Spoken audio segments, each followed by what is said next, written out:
俄军第一败将穆拉多夫终于被解职了，只是俄罗斯国防部还没有正式透露消息，这也是俄罗斯的传统了。当初上将拉平被撤职，也是几个月后才正式对外公布。这次穆拉多夫被解职，可信度还是有的，唯一的问题就是俄军这操作，火力军有点看不懂。现在距离穆拉多夫从中将升为上将，成为东部军区司令才刚刚过去1个月，普京自己打自己脸，着实有些离谱。问题来了，穆拉多夫为什么在上任1个月之后就被解职？说起来，穆拉多夫还是在前线指挥官中第一个从中将升为上将的军官。当然，升级最快的还是卡德罗夫。开战前他是少将，但是在去年10月份就升到了上将。不过，卡德罗夫不是前线的俄军指挥官，只有在开战初期率领他的抖音部队当督战队。从这方面来说，穆拉多夫还挺特殊的。只是穆拉多夫晋升原因，火力军到现在也没想明白，他是在吃了败仗之后晋升的。弗勒达小镇，也就是伍勒达尔，各位熟悉吧？还有俄太平洋舰队第155旅，就是那一个被全歼好几次的部队。火力军专门做过视频，俄军在弗勒达小镇大败，第155旅覆灭，这一切的罪魁祸首就是穆拉多夫。当初为了尽快拿下弗勒达小镇，穆拉多夫率领了8个主力旅进入该地区，所以遭难的不仅仅是俄罗斯第155海军步兵旅。受害者名单如下：第155海军步兵旅、第40海军步兵旅、第36摩步旅、第37摩步旅、第72摩步旅、第14特战旅、第136特战旅1部，以及瓦格纳所属爱国者雇佣兵、顿巴斯分裂武装独立编队和俄军预备队。其中第40和第155海步旅担任主攻，任务是从帕夫利夫卡和米利基斯克周边向弗勒达推进。第36和第72摩步旅的任务是从侧面协助，结果呢，俄军大败。因为缺乏现代化探测与防空能力，俄军对乌军的无人机部队几乎没有防御能力，整个装甲纵队都处于乌军无人机的持续监视之下，进攻发起没有任何突然性，而且在缺乏有效的地形和威胁度侦察的情况下，穆拉多夫将大批部队赶入敌军的火力杀伤区，输只是时间问题。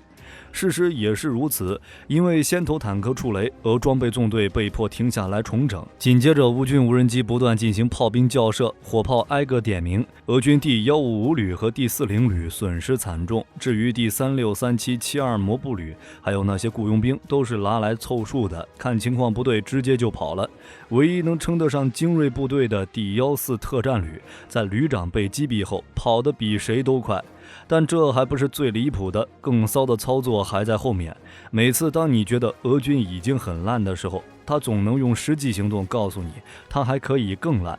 在穆拉多夫的指挥下，俄军在没有步兵掩护、没有武装直升机掩护、没有工兵排雷，也没有苏30和苏35战机的保护，装甲纵队就这么反复地沿着道路突袭。组团冲锋被团灭后，俄军改为单车冲锋，套路还都是一样的，炮兵轰、步兵攻。炮兵轰完了步兵攻，沿着一个狭窄路线反反复复攻击，结果一次又一次被乌军伏击，士兵那叫一个惨。最离谱的是，俄军进攻弗勒达小镇失败之后，作为指挥官的穆拉多夫中将被晋升为上将，成为东部军区司令。火力军到现在也没想明白这是为什么。说实话，穆拉多夫等东部指挥官都是一群饭桶，让俄军多次主动进入乌军火力圈，不追究责任就算了，还升官职，背后没点黑幕，火力军是不相信的。当然，这点在去年的时候就有了。去年11月份，第155旅给他们所在的边疆区州长写信抱怨，由于指挥员精心策划的进攻，4天内损失了300人，被摧毁了50%的车辆。这个指挥官就是穆拉多夫。为了从俄总参谋长格拉西莫夫那里获得奖赏，穆拉多夫不顾士兵死活强攻，所以第155旅被打没，火力军一点也不意外。不过当时俄罗斯国防部给穆拉多夫擦屁股了，不承认穆拉多夫指挥的失败，并且声称该旅只有1%的损失。实际上，这个155海军陆战旅从进入乌克兰之后，已经第8次做了人员补充。那些写信的俄军士兵现在还有没有活着都很难说。只是当时演示之后，为什么现在又将穆拉多夫解职？从俄军整体的变动来看，火力军认为或许有瓦格纳雇佣军的原因。瓦格纳头子普里戈金宣称，俄罗斯国防部已同意保护瓦格纳雇佣兵的侧翼，只是就俄军与瓦格纳之间的关系，大概率就是相看两厌。瓦格纳觉得俄军将领都是废物，普里戈金和斯特列尔科夫天天在那里骂街，一会儿骂国防部，一会儿骂总参谋部。俄军正规军觉得瓦格纳这个大锤军没编制，还整天在媒体上骂人，所以俄正规军与瓦格纳之间存在着一定的分歧。而这次同意保护瓦格纳雇佣兵的侧翼，火力军觉得俄军这是打算更换重点了。巴赫穆特的俄军或许会逐渐趋于守势，说是保护瓦格纳雇佣军侧翼，但更多的应该是掩饰俄军正规军撤退。同时，俄罗斯换将大概率想在弗勒达小镇展开新一轮攻势。早些时候，普里戈金给俄罗斯防长绍伊古写了一份公开信，表示乌军将要在巴赫穆特发动反攻，要求俄罗斯必须采取措施保护瓦格纳雇佣兵的侧翼，避免其与俄军的联系被切断，遭到乌军分割包围，并且强调巴赫穆特战役一旦失利，极可能动摇整条战线。确实，乌军在巴赫穆特进行了反攻，但规模较小，主要还是保护其补给线畅通，并不打算切断瓦格纳与俄军之间的联系。另一点，俄军正在将部分部队调离巴赫穆特，相关资源的供应也在削弱。毕竟，在乌军不断支援的情况下，瓦格纳集团在巴赫穆特的推进已经陷入停滞，无法继续向西进攻。加上瓦格纳本身损失惨重，也没办法继续进攻。在巴赫穆特战场中，乌俄的整体战损比为1:5，所以自从控制了巴赫穆特50%的地区后，瓦格纳就不再有实际证据表明获得了多少进展。至于占据巴赫穆特70%地区，大概率是拿出来唬人的。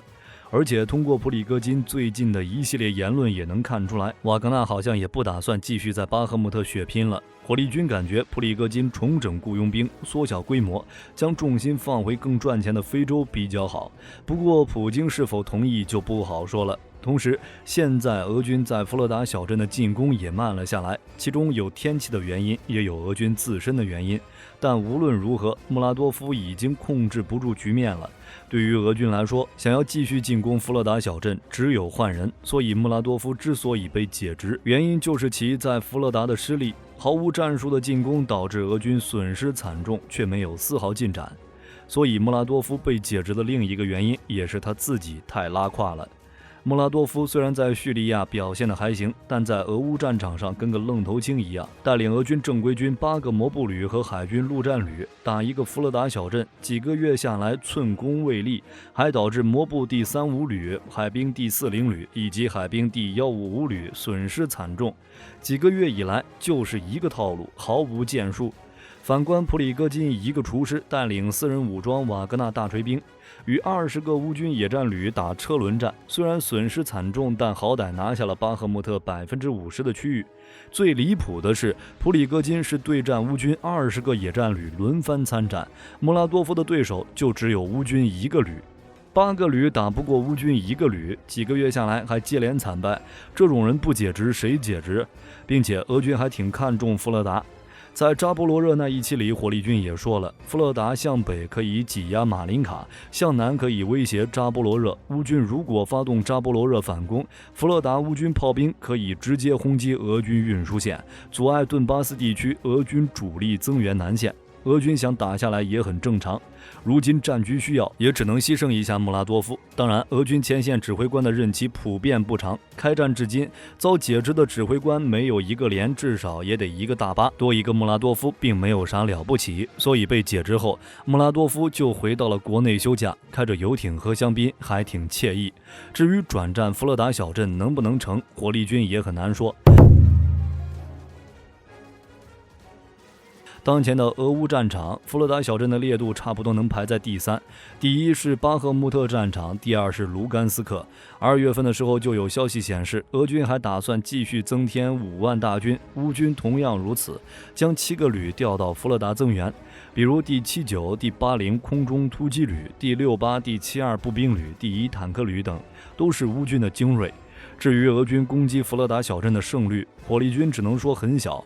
俄军先前的作战都是强攻，俄军第155旅掩护士兵强攻乌军阵地，而乌军则是凭借防御阵地，同时使用地雷、无人机、火炮等武器反击。这一套连招下去，俄军先头部队直接残疾，第155旅就是这样没的。这里就要说俄军的战术问题实在是太大了，比如空军和无人作战设备没有投入使用，俄军的信息化作战能力不行，整个福勒达俄军就跟二战时期那样，一个劲儿的往前冲，战术极为呆板，除了俄军官兵不断的增加阵亡人数外，没有任何的效果。不过穆拉多夫被解职，俄军重点转换，这种情况大概率会少很多，毕竟普京也是光看不做，但结果不会有太大的改变。至于转变战争重点有没有用，火力军的看法是顾此失彼。从俄乌战场当前的各条线来看，俄军的局面其实已经很难了，反火炮能力不够，坦克越打越老，战力还比不上去年那会儿，俄军的攻势已经不行了。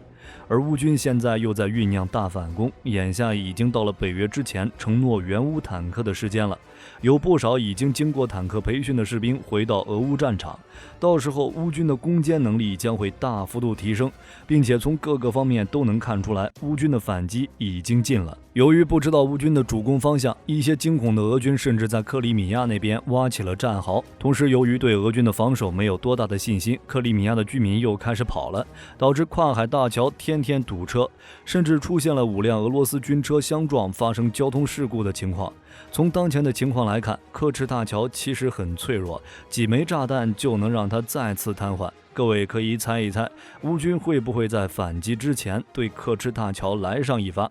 总的来说，俄罗斯战场上晋升的唯一一名上将被解职，而且刚刚晋升，只能说俄军这是自我打脸，而且先升到高位再被解职，这种升得快摔得惨的桥段确实够刺激的。当然，这也只能怪穆拉多夫自己。根据乌克兰国防情报局报道，1月份的时候，普京曾命令俄罗斯军队司令格拉西莫夫在3月前必须夺取顿巴斯。结果穆拉多夫带着大批俄军送人头，普京好不容易收集到的人员装备就这样没有发挥作用，被白白的浪费掉了，被解职也是在意料之中。不过换个指挥官，火力军估计也无法改变现状，俄军将领的水平就那样了，都是用来填坑的，搞不好可能比穆拉多夫都搞笑。从另一个方面考虑，穆拉多夫现在回国休假也算是运气好，逃过一劫，不然等到乌军反攻的时候就没办法安稳享受游艇和香槟了。当然也有一种可能，乌军看到穆拉多夫坑惨俄军的战绩，选择交枪不杀，放虎归山，让穆拉多夫祸害更多的俄军。